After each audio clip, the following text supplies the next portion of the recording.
huko nchini India, ndege iliyokuwa na zaidi ya abiria 200 imeanguka.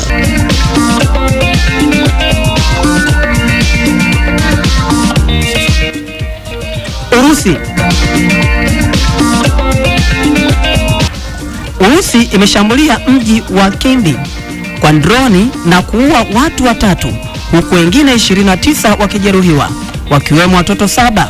Waziri wa mambo ya ndani wa Ukraini, Ihor Klimenko, amesema miongoni mwa waliouawa ni kijana wa miaka 19 na mama yake.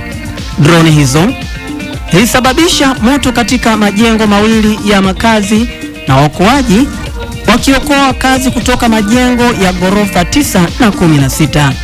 Jeshi la anga limesema Urusi ilirusha droni 101 ambapo 90 zilidunguliwa na 5 zikishambuliwa maeneo 4.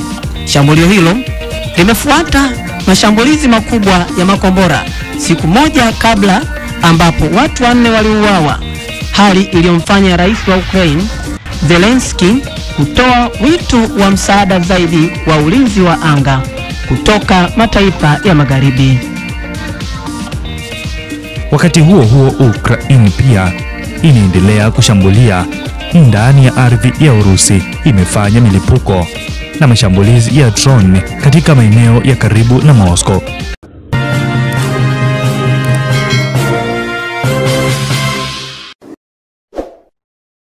Ili kuwa mwanafamilia bora wa Chamsa TV, tafadhali bofya neno subscribe na gonga alama ya kengele ili kupata habari na matukio mbalimbali yanayotokea kila juma.